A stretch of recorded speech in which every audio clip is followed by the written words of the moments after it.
Gift Biz Unwrapped, episode 180. Doesn't have to be perfect. Just keep going. Just keep going a little bit at a time. Attention gifters, bakers, crafters, and makers. Pursuing your dream can be fun.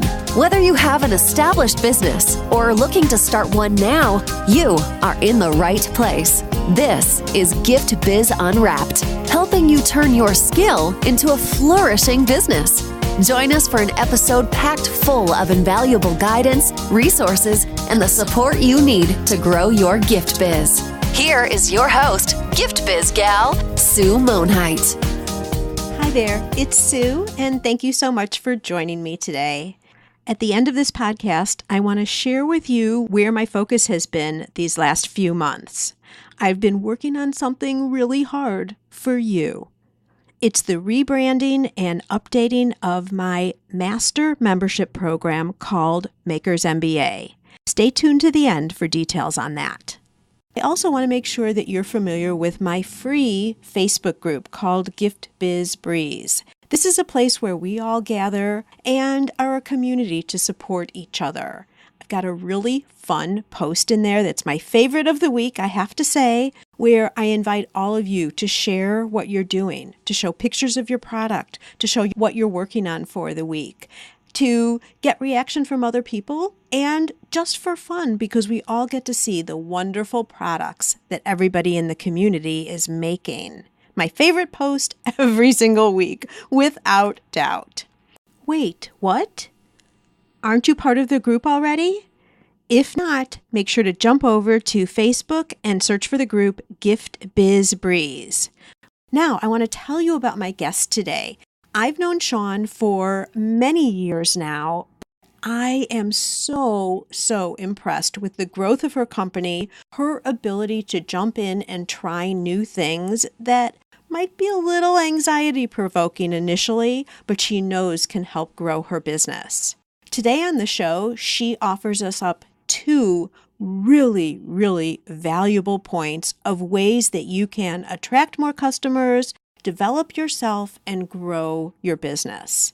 These are some actions that you may never have considered before, even though the concept is familiar. She talks about two specific things she does with networking that is different from traditional networking as we would think of it. So that's a teaser. I'm not going to tell you. I'm going to let Shawn, the pro, talk about that.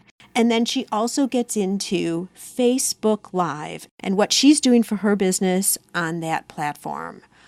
Unbelievably impressed with what she's doing, how she's getting it done, very creative, and you guys, it's moving the needle for her. I can't wait for you to hear all of it, and let's get right to it. Here comes Shawn. Today I have the pleasure of introducing you to Shawn Parola. Shawn is the owner of All the Buzz, a gift basket and corporate gift company located in San Jose, California. Shawn's business has grown over the past 14 years, from part-time and home-based to very full-time in a private production facility. All the Buzz focuses on custom business gifts with an emphasis on California products and personalized products created right in her workshop. Shawn is an expert in her field.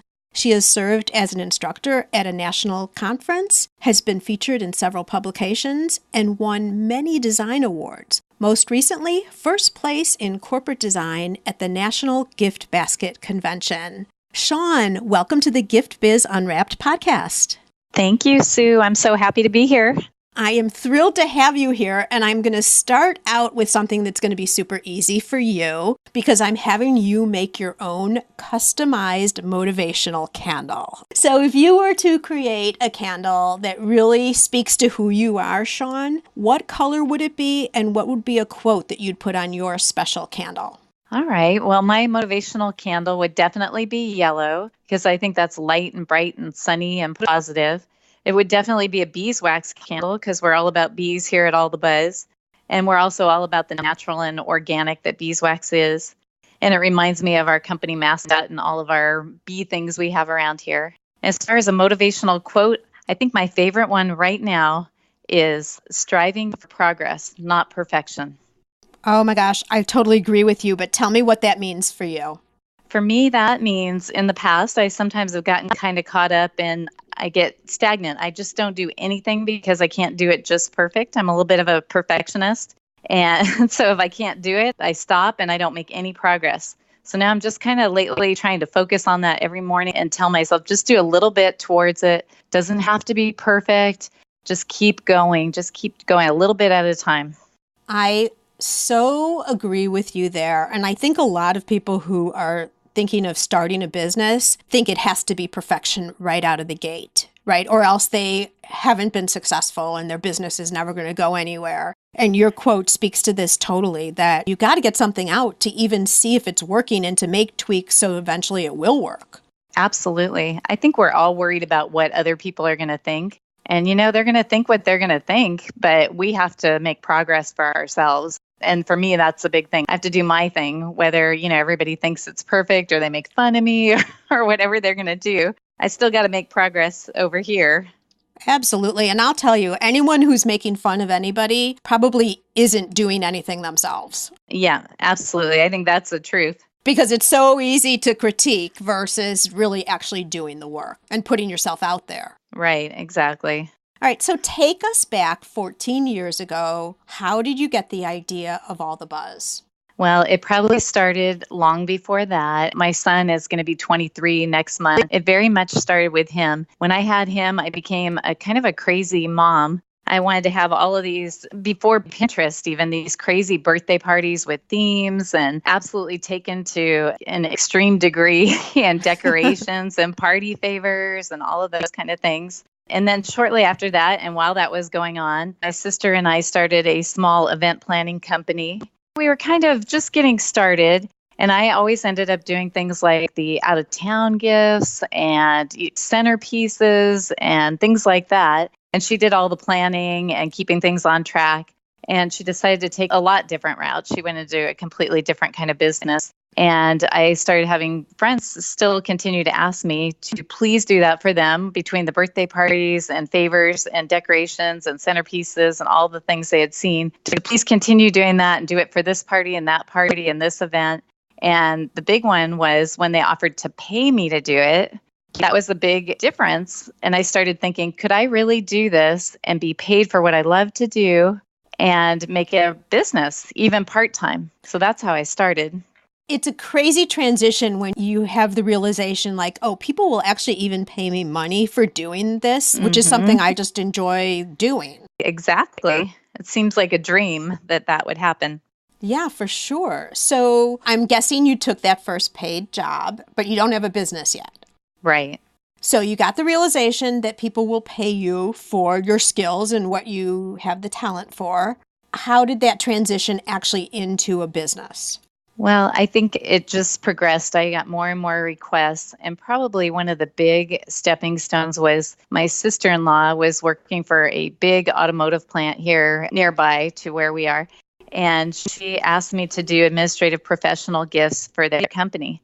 And the big difference was it was a large number of administrative professionals. I believe it was something like 50 gifts. And so that was a huge jump in number and scale to anything I had done before. And so when she did that, it really tested us. At that point, I didn't have help. I had to call in my husband, my son, my parents, everybody to help me get that done. And that really made me realize, and it was a lot more money that I earned for that job. And it was a lot more work, and it made me start thinking about really taking it to a higher level than what we had done before, than what I had done before. Wonderful. Okay, and so talk about All the Buzz and how you established the name and really put the formality around the business. Because you're saying that 50-piece project is like, okay, now we really need to start doing something more professional for the business, like registering or whatever you did. But how did you define what the company name was going to be and all of that? Take us through that. All the Buzz is a great name. It's done very, very well for us. Love the name. I wish that I had a better story around the name. It just happened. My husband and I went back and forth on all these names, and came up with and it was just one of the many, many names that he and I had come up with. And we wanted it to be a name that included more than gift baskets, just in case we wanted to expand into something different or the business morphed into something different. it could encompass all of that. So right now we call ourselves All the Buzz Gifts because we do a lot more than gift baskets. But that's how that came about. My husband was a major, major contributor. We got married about 15 years ago, and he really pushed me on this. He said, "You're doing this, so you got to go for it. Looks like something we could do well with." So I went and registered, got all of that together, registered name, fictitious name, business license, set up a business checking account, and we started. And it was very slow. I have to admit, it was very slow for a number of years. I went a complete week sometimes without an order. We didn't have constant orders. It was here and there. I had a part-time job and I was raising my son, so that was okay. So that's how we got started. And then it has just grown and grown from there. We did take a dip with a recession, of course. And thank goodness, I had my husband who had a steady full-time job and we made it through that. And then we just started rebuilding. And I feel stronger for making it through that. And I feel better about the future that we could take on whatever comes our way because of that tough time. But we've just grown and grown from there. Like I said, it's very much full time.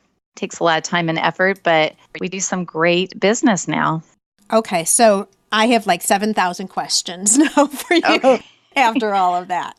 It's so interesting to me, Shawn, that you had a similar situation that I did when I started my, coincidentally, gift basket business back so long ago. And that was someone else had to suggest to me to start a business. I didn't naturally think, and that was kind of crazy because I was consulting all these other businesses before. But when I stayed home and then decided to enter the workforce again, it was also my husband who said, well, why don't you start something for yourself? Like the idea never, ever even occurred to me to do that. Times are different now because the whole idea of starting businesses and being an entrepreneur and all of that is kind of the, go watch for this, Shawn, buzzword these days, right? But how important do you feel your husband's support was for you as you were getting started back then?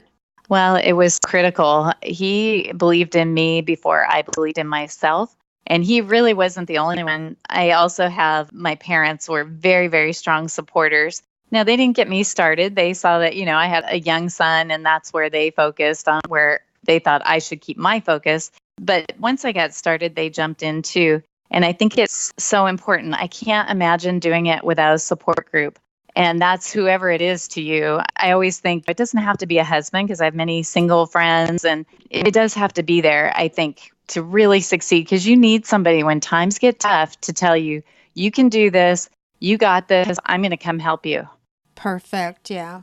Yeah, it can be anybody. Now it's sometimes my son or girlfriends or this and that too, as well as my husband. But you're right. It was important in that beginning stage because I thought it was such a huge undertaking. I think I doubted myself whether I really could do that. I needed a shove. I really did. Yeah, you needed someone then to be saying, yes, you've got this. Or, on those tough times when you just come home and you're like, why am I even doing this? Maybe I should shut down. It's never going to work. Right. And ongoing. I mean, that for the last 14 years, I need that periodically, even to this day. So, yes. Very good point. Really good point. So you've got a lot of family support. You've got friend support. Are there other places that you're going for support? There are, and I know there's a large group on there online. There's a Facebook group for gift basket professionals. And I'm sure there are for a lot of industries, but we seem to have a really strong supportive group. And it goes from just sourcing a product to encouraging each other to, gosh, you name it, personal things even. But it's really, really helpful for that. And I appreciate it so much. That's probably my biggest one. And I also do have, I should mention them too, I have a little mastermind group that I go to and a small networking group that kind of serve as the same way, encouraging and supportive kind of roles. Wonderful. And well, obviously I knew about the gift basket group because I've been part of that as well. But I wasn't trying to feed that question. I was trying to make the point that there's a lot of different places you can get support. And so Gift Biz listeners, I'm kind of talking to you right now is let's say you have a partner who's possibly doubting what you're doing because they're afraid you're going to quit your job or something and they need the income. But let's say you have someone in your life that is less than supportive, whether it's a spouse, partner, friends, parents, whatever. There are lots of places where you can get support. Online within your industry, and then local, like you're talking about, Shawn, with networking and masterminding. So I want to get into some of that now too. But I just want to make the point that, as Shawn brought up, having some type of support, either physically, so that if you have large orders, which, Shawn, is what you were doing, but also emotionally, just to keep you going. And I'd love your comment on this, Shawn, but you're not weak if you need to reach out for help from time to time. Not at all. I think it's actually a sign of strength to know when you need help and to ask for it. And then be able to be there when someone else needs the same. Absolutely. Okay, so networking, I'm a huge advocate of networking. Yes. What types of groups are you in? Let's go down that route a little bit. Tell us what you're doing now and how you got started networking. Right. I started with, I think I found it in a local newspaper. It was a little group that was starting up and they were meeting. And it was of various industries and various professionals. And I started with that group, and it was kind of nice because I started with them. So we took it from the ground up. There weren't a lot of expectations on me because I had been going to networking groups before that. And it was a nice start, but I also quickly jumped into, they introduced me to a large women's group that was very, very beneficial to my business. It had a lunch and a dinner each month, and they were very largely attended, 50 to 100 people. And so I started growing in and kind of stretching my comfort zone. And then I have also done the Chamber of Commerce in a couple of cities. I belonged to the San Jose Chamber of Commerce for several years, which was a very large city chamber with a lot of big companies as well as small companies. And then I also joined the Santa Clara Chamber when we became Super Bowl vendors, because the Super Bowl was going to be held in Santa Clara. And that was a smaller city group, which had additional benefits because I was more a peer to the people that were attending there. So that was kind of a different experience. And they both had their strengths and weaknesses for me, or I had strengths and weaknesses around attending those events, but they were both good in their own ways. So was Santa Clara a strategic move because you wanted that Super Bowl business? Yes, it was. I figured the Super Bowl was being held there. I also felt that I should be supporting the city. I had become a Super Bowl vendor.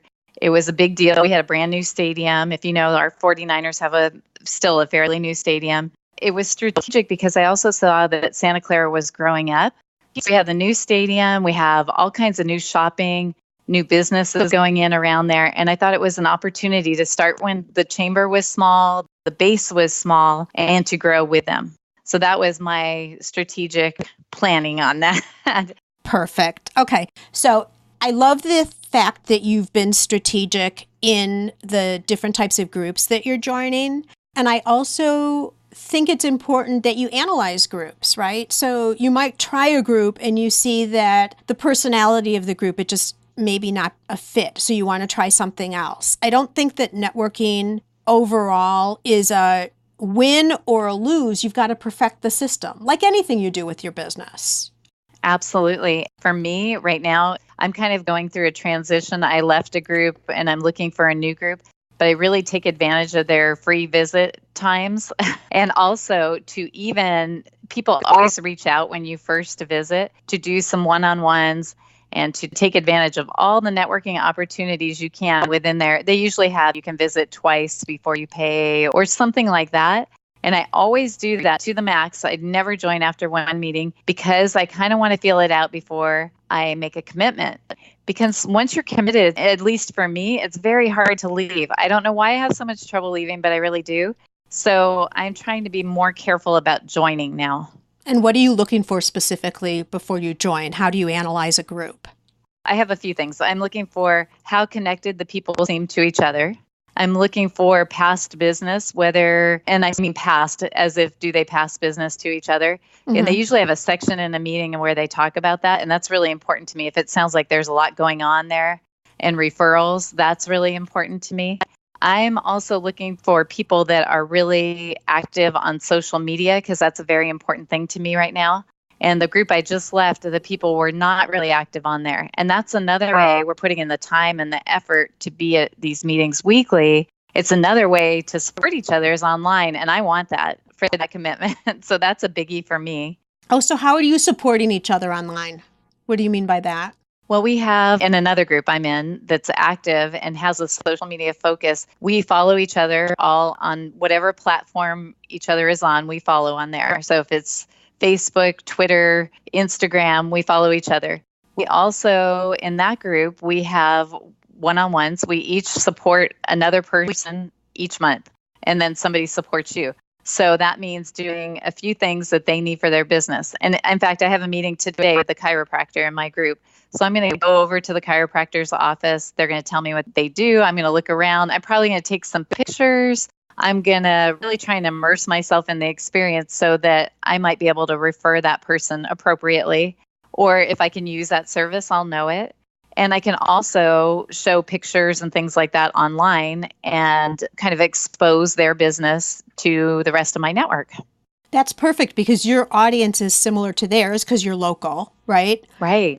So I love that idea, and I haven't heard it done in that way necessarily before. So you're going over and you're going to get a little bit of a deeper look into what his business is all about.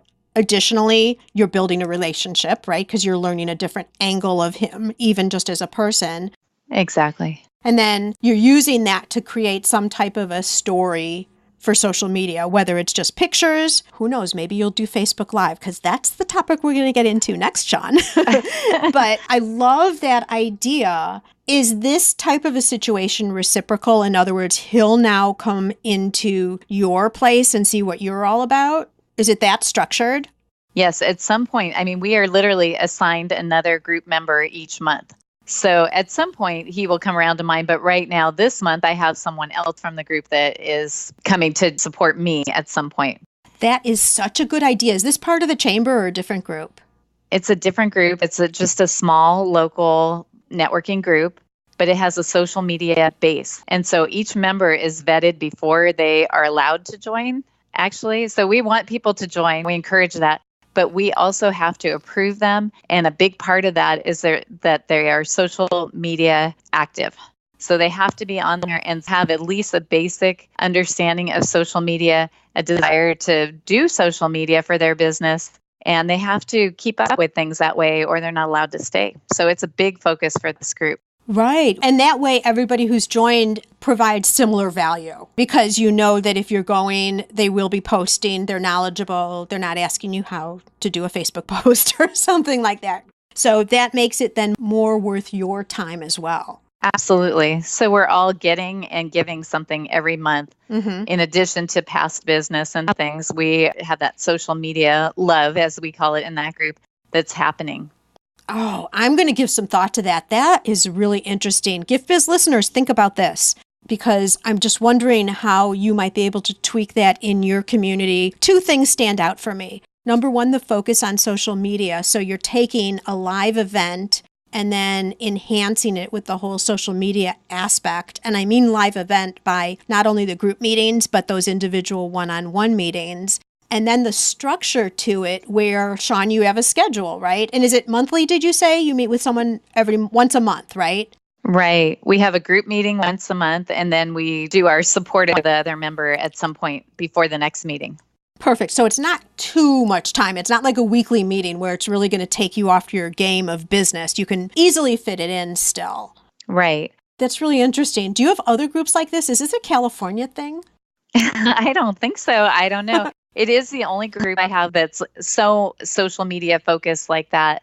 So there is that. And what I didn't mention also is that group, another expectation and requirement of that group is that not only do we have that one person we support, but there's an expectation that we support each other's posts and sharing of their events and what they're up to that they're doing online. There's an expectation that we share those things with our network or that we comment. And we have a social media expert in the group. And he has told us how the best way to get engagement, to increase our fans and things like that. He kind of coaches us on that. And then we do that for all the other members in the group, the entire rest of the group. So when you see somebody says something about I'm having an event on Friday, we all share it. That's expectation requirement. I'm happy to do it. All of those things. Yeah, I love that because the fact is on social media, if you post, doesn't mean anyone's going to see it, right? Right. But when it gets interaction and engagement, either through commenting and not just yes, no, or hey, or like any of that, but some type of a meaningful sentence and then sharing, then those posts go out to more people. So you've kind of built in with this networking group an automatic base of people. So no matter what you post for these important events, now I'm sure it's not every single post you do, but the significant events that you already know, at least it's going to be broadened somewhat. Right. Oh, that's great. That's beautiful. I love that. Yeah, it works very well because I think, too, what's important to remember is when you go to a networking group, it shouldn't be just that you're expecting business from that 10, 12, 25 people, however many people are sitting in the room, but it should be those people plus their entire networks, right? The people that they introduce you to. And this just increases that so, so much. Absolutely. So, Gift Biz listeners, you see what I mean? Two very creative and unique ideas and a twist on networking. I do hope you consider these tactical actions and possibly integrate them into your networking strategy. After a word from our sponsor, we're going to hear what all the buzz is about on Facebook Live. This podcast is made possible thanks to the support of the Ribbon Print Company. Create custom ribbons right in your store or craft studio in seconds. Visit theribbonprintcompany.com for more information. Okay, so I had mentioned before that I wanted to swing into Facebook Live with you, and Gift Biz listeners, Shawn Parola knows what she's doing. I want you all to go look at all the buzz. So much so, Shawn, that I put you on the spot. Well, I'm putting you on the spot right here. But I also put you on the spot a few weeks ago at the National Gift Basket Convention because you were a demonstration of best practices in my presentation, right? Yes, I was honored. Well deserved. I think I had several slides showing what you're doing. So that's why I'm suggesting for all of you to go and look and see what she's doing. And you're doing it from your Facebook page, right, Shawn? Right. My Facebook business page. All the buzz, right? All the buzz. Okay, and we'll obviously have that in the show notes, but let's start with going live. Just overall going live. Tell us your experience from the first hearing that you could now do this to when you did your first lives to what it's evolved into today. Okay. Well, it kind of reminds me, I have a few friends that tell me, well, I'm not going to do Facebook Live because I don't like to do that like you do. And I want to make something really, really clear from the beginning. And still to this day, I started this way and it's still true, is that I don't love doing it. I'm very much an introvert. I'm a quiet, reserved person. I know you know that, Sue. I don't like to be on camera, none of that. But someone told me that you really need to do this because video is so important to your business. In fact, they were saying something like it gets 10 times the engagement of a static post. Mm-hmm. So I decided I do what's good for my business, and that's good for my business. So I'm going to jump in. And I started, and it was really rough. I mean, the first one, you can probably go back because I decided I was also leaving them because it doesn't have to be perfect. It has to be progress. Perfect example of that. Yeah. And I jumped in with bad lighting, bad sound, just not knowing exactly what I was going to say, but I did it. And, right away, it got so much engagement and so many people saying, oh, we're so happy to see you. And they seemed to enjoy it, which encouraged me. And other people saying those, especially in that networking group, were really excited that I had started doing that. And so that very much encouraged me. And so I started doing more and more. And then people started saying, hey, you need another light and I'll tell you what to get. And you need this and you need that. And so gradually I got those things together and the quality has improved.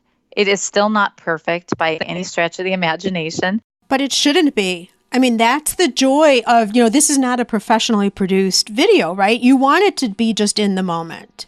Well, I think that is so much of what I have learned to love about Facebook Live is that there isn't an expectation of perfection from anyone. So you can see on that Facebook page, I have a couple of professional videos and then I have my lives. And what I do notice and what other people have told me is that they see my personality so much more in the lives. And I think it's because of that not needing to be perfect and just being able to go off the cuff and being able to laugh and being able to make jokes and be silly.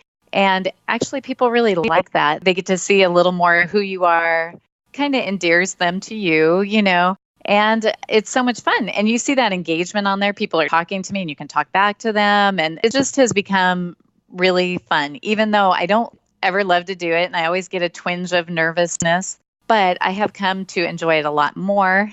And it helps my business, so I'm going to do it. So you are seeing a correlation to your business. You doing Facebook Live, new customers, more sales? What are you seeing there? I'm seeing that we are getting new and different followers, and that I'm hopeful about that. Sometimes it is hard to link it exactly to a customer, but I have had some of my new customers say that they went in and checked out, because I send them there now to Facebook and to Instagram both. I send them there because I know that I'm showing so much on there of what we can do, and also that they get to know me a little bit more. And people want to work with people they know. And somehow I think through those lives, they already feel like they know me. And so there's that. So I am hearing that it is a little bit hard to get a direct correlation to this sale came from this live post. That is difficult for me. I don't know if there's a way to tell that, but I can see there's quite a few views. And then I do hear from people that they went and looked and they'll say sometimes they reference something they saw in the video. So there you go. Yeah. Yeah. Exposure. For sure. Yeah. Just attracting new people. And I totally agree with you that the live gets to your personality. If you just try and be yourself, and we've talked about this before, not just you and I, Shawn, but we talked about it when I'm presenting live, is you can't try to be somebody else. So if you guys go and see what Shawn's doing, don't try to copy exactly what Shawn is doing, because there's only one Shawn, right? You need to take your own personality, and if you're deciding to do live, and if you're around me too much, I'm going to convince you to do live, but you want to just be yourself, and it's the easiest and the hardest thing to do at the same time, because you're putting yourself out there and you're being vulnerable. And Shawn, I've got to say, you do not look anxious at all on camera. You just look like yourself. So now you've shared that little secret that underneath you are. No one would know that, really. And that's the thing, I guess, that's what people say, but you can't help but get a little twinge of, now I'm trying to have more content driven information. So that's it takes a little more effort, and I worry about getting the right message across a little bit. But I also always tell myself, just have fun with it. People like that. Just go for it. Just do it. Absolutely. So share with everybody what types of things you're putting up. And that has evolved too. And people, if you start doing it, I'm sure, like I did, they will give you ideas on what they want to see. We always go live from the Hive. So we bring in our brand at the beginning. And that was a total mistake. I said it in one of my first videos and then immediately thought, well, that's always going to be there. It's beautiful. I love that. And then we do, now that I've started doing these, I think of things like something will happen or box will come in and I'll think, oh, this is live material. So we do unboxings. If we have exciting new things, we do unboxings. We do vendor spotlights. We do new programs. Sometimes I just have a gift tip that I share. Sometimes it's just kind of a word to the wise or something I think of, kind of the same as a tip. And I'm trying to think just random things. Sometimes, if I'm at an event, that can happen. You've done events from your place, like your holiday event from last year was one. Yep, that was a winery partner that we did. So that was off-site, but we have done them a lot from the workshop. We did one with my assistant. She was making a bow, I think. And so we did one with that. I mean, it really can be anything. Yeah, so I would really love for you guys to go and see what she's done, because again, it's a perfect example. The other thing that happens, Shawn, is you position yourself then as highly credible within the business and an expert, because you're also showing tips maybe to some other gift basket owners, but also to businesses, and to show the level of complexity. One of the struggles with gift basket businesses is it can look like it's a little fun business on the side, right? Right. The way you position it and the detail that goes into making the gifts and all the structure behind your business, which you're seeing when it's from the workshop, and why to gift overall, especially when we're talking about corporate, really positions you as an expert and a leader in the field, which you can't really do that through a staged video because it looks too rote. It's just like too perfect. Right. And something I found in that is you can show part of the process. And a lot of people worry about they're showing somebody how to do it. They'll just do it on their own. But that has not been my experience at all. In fact, I did a live presentation, a little off topic, but a live presentation at one of my networking groups years ago on how to make a gift basket. And when I looked up, there were all kinds of jaws dropped. They had no idea that it took that much and that much went into it. And I gained new customers from that because they thought they could never do that after they watched it. It's not true that you're going to teach somebody to do it and they're going to do it themselves. And if you're really worried about that, just take a portion of it, show a bow or whatever, and that they're going to decide from that they don't know how to do that. They don't want to put that effort in. They're not going to do it. Absolutely. I completely agree with you. Or they see that it's way too much work, nor do they always have all of the elements that they need to put it together. Right. That's when people say, oh, you have all those things. I said, yeah, that's why I can do it. I have all this experience and skill and the materials. That's a lot for someone just, an insurance broker or whatever to put together to do that. They're not going to do that. They're going to call you. That's been my experience. Well, they might try first, but then they're going to call you for sure. Right. That's true if they try. Let's touch quickly on the recession and how you got through that, because the recession was obviously, a lot of us dealt with that. It's come up a lot in all different types of industries on the show. You could have your own personal recession in your business too. For some reason, things are more difficult or more challenging. A competitor comes in and you end up having to split some of your business until you regrow. There could be a lot of reasons why business could dip for a certain period of time. So share with us what your experience was like during that time, how you stayed open, and what's come since then. Right. Yeah, I think it can come at any time. And we've had, still a slow month or two here and there. And I think the thing is that I just try when that things seem slower, and especially during that recession time, to streamline things, try and cut costs a little bit and see what things we could do on our own. Sometimes for us, that's an opportunity to learn something that we had someone else doing. We've done that with our accounting and our newsletter. Things are a little quieter. We take on some of that and do that, and we save the cost of doing it. And I've learned so much. And the other things are maybe look for new partners to be creative, in that we've gained winery and a florist that we work with that can increase business for a time or over a long time like we have now. And also, I would say staying open to opportunities. Really take the time to research, because you have the time if you're not so busy. Research what else you could do if there's a way to diversify or a market that you haven't tapped, or to even ask friends and family if they know people that you should be introduced to in a nice way, of course. But you can work on all those things when it's slower and find new opportunities that will increase your business for the future. The important word that you're saying there is new, too. Not just continue doing what you were doing if it's not working, but to your point, looking for new partnerships, looking for what's now resonating with the group, possibly during a recession. I remember this to be my case, is that a lot of my corporate clients didn't want to send expensive gifts because it looked like they were being insensitive to the situation that everyone was facing. Right.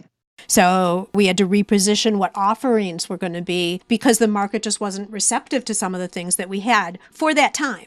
So just being open to new things. Right.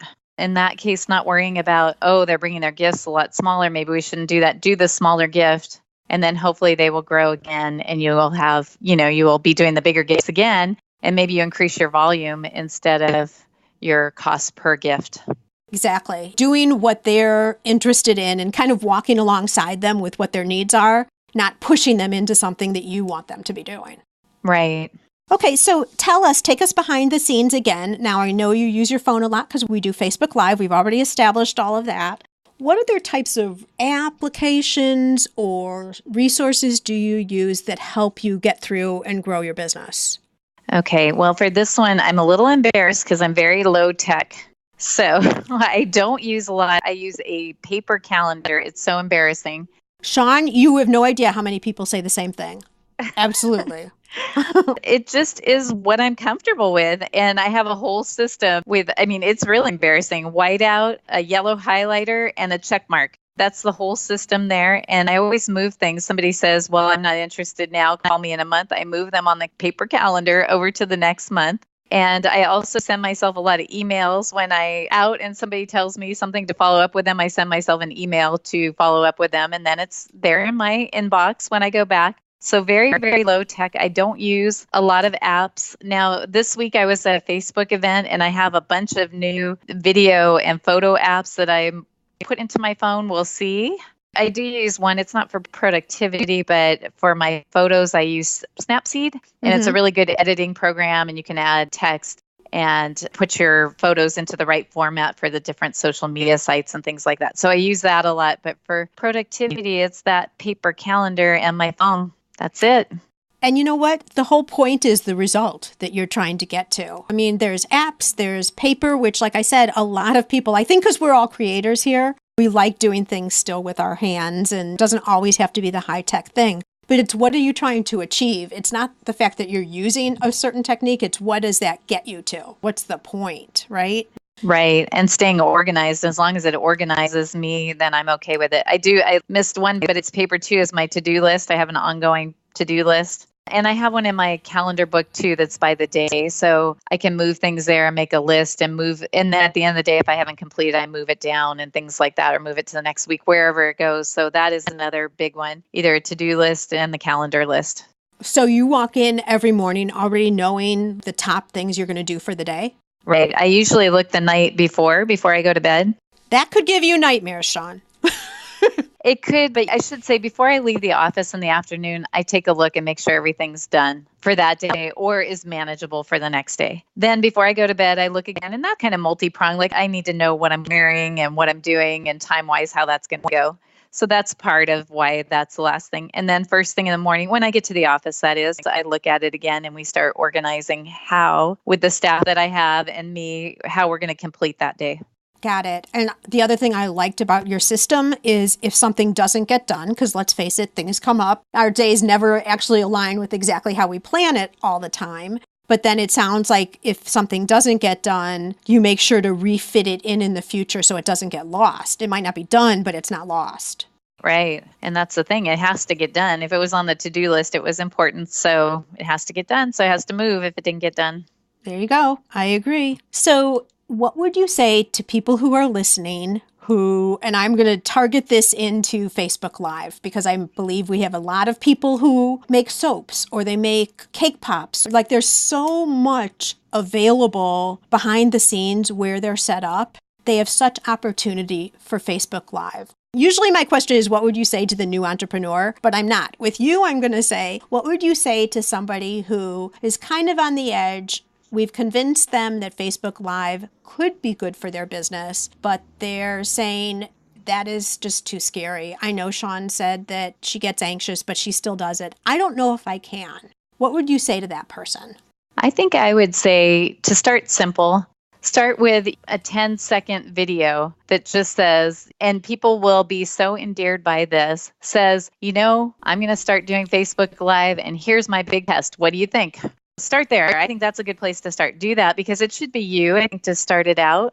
And then after that, you could video a customer picking up and how excited they are. We just actually did that on Instagram last week, but we had a customer that had purchased a basket for herself and we showed her really excited about when she got there. So you could video a customer picking up or somebody that creates one of the components of if it's soap. I'm not sure what goes into soap, but I'm sure there's several components, maybe the essential oils or something like that. And then you're promoting someone else too. So that's awesome. You're giving visibility to somebody else too. Yes, exactly. And maybe, hopefully, they'll even do that with you later down the road. That's just an additional perk. So you could take videos of other people, or even I used to take photos, but it could certainly be a video of my delivery driver getting in with the box, things like that. People love all of that.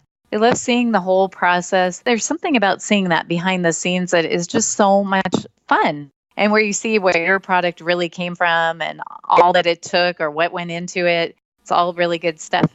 I would say to stay simple. And also to use the other people, like I video my assistant also. There's another idea for you. If you have someone that helps you, you could get them on video. I told her it's part of her job description, so you can try that. But there's so many other people you can video as well. And you saw engagement and interaction right away. So that would be interesting for people to test. You're not going to get a lot of engagement if you do like a 10-second video. If you do a little bit longer, just to see what this is all about and to see that people are going to watch it, because that movement when you're going down a Facebook feed will stop people, especially if they already know you. And then they'll share it and all that stuff that Shawn was talking about. And you can also do days to organize yourself. We're about to break into this a little more, but we had Word to the Wise Wednesday for a while. We started a real estate program about a month and a half ago, and we're also going to start with a real estate day each week where we're going to go live with a tip or something for that. So you can organize it that way too. And then you'll start thinking about your content if you do that. So you have a certain day that you're doing a certain thing, a vendor spotlight on every other Monday or something like that. So that's another thing you could do. Or a box is coming, you schedule an unboxing. And something maybe a little more advanced in the beginning is you can also do a little video to say you're going to do a video. So you could go on there and say, I just want you to know this is coming up. I have a really exciting box coming in and we're going to do an unboxing at 3:00 on Tuesday. So an intro. That's a great idea. Yeah, for sure. And I'm shocked at how many people will put that on the calendar and be there, because my engagement is always a lot higher if I have announced that I'm going to go live. So that's interesting just for down the road, because we're keeping it simple for right now. But it's interesting. And the other thing is not to worry about if no one's on there, because most of the people watch it in a replay anyway. So don't worry if nobody goes on there. Another thing you can do is ask people if they have questions for you. So then you'll see the little question pop up there and you can answer questions if you have people on there. In the beginning, you can also ask your friends and family to tune in and kind of increase your engagement and help you with those things. So if you want to start with that, it might be a really good way to do it. And then you have kind of built-in content that way when people ask you questions. You could even seed questions. Yeah. Like they used to do that in the olden days when there was TV and a live audience, right? They would seed people in the audience just so that there were someone asking questions. At least there'd be someone there. Right. Absolutely. So, Shawn, you said you weren't a pro. I think you're pretty much a pro at Facebook Live. I'm just putting it out there for you. Just keep trying to progress. That's all. Absolutely. I agree with you there. I had no clue that we were going to get into these two big topics. I mean, the two topics that I really think we drove home today, obviously Facebook Live, which we were just talking about, but also this new twist on networking and doing the deeper dive in a person's facility and then having that social media support is a great idea. So I thank you so much, because these are things that we really haven't touched on in the podcast and you've brought them to light. So I appreciate that so much. And in return, I would like to offer you a gift. It's a magical box containing unlimited possibilities for your future. So this is your dream or goal of almost unreachable heights that you would wish to obtain. Please accept this gift and open it in our presence. What is inside your box? Well, I think it would be, I have a really strong desire to grow my business to about double at this point, and that with employees and revenue and everything. And that's so that I can create even a greater life balance than I've started this year. It's been great, but to really get out there and be able to start traveling and doing just the parts of my business that I really, really want to. And so that's my goal, and that would be a great gift. Thank you so much. Okay, 2x your business. And how long are you giving yourself to do this? It's your gift, so you get to choose. Well, I would ideally like to get it next week, but I think probably 2 years. Okay. All right. That's a good goal. Yeah, to double. All right. Perfect. Wonderful. So tell our listeners what the best way is to get in touch with you if they want to see more of what All the Buzz is about. Well, you can definitely look us up on Facebook, which is facebook.com/allthebuzz. You can also check us out on Instagram, similar topics and things, but we're on there as All the Buzz Gifts. And if you'd like to contact me, I'm happy to take emails, Shawn, SHAWN, at allthebuzzgifts.com. Perfect. And Gift Biz listeners, you know there's going to be a show notes page, so you'll have all of that information if you're out and about and you can't capture that now and you want to get it later. Again, Shawn, thank you. This has been fabulous. I so appreciate your agreeing to let me interview you and such awesome information. So thank you so much for being here today. Thank you so much, Sue. Total honor. This episode is all wrapped up, but your gift biz journey continues. It's your time to experience the pride and satisfaction of turning your passion into a profitable business. Join the Makers MBA program and access training modules, downloadable worksheets, and weekly live and recorded Q&A sessions addressing your specific challenges. You also have the opportunity to connect with a community of creators just like you. Head over to giftbizunwrapped.com/makersmba to join today. And until next time, happy business crafting.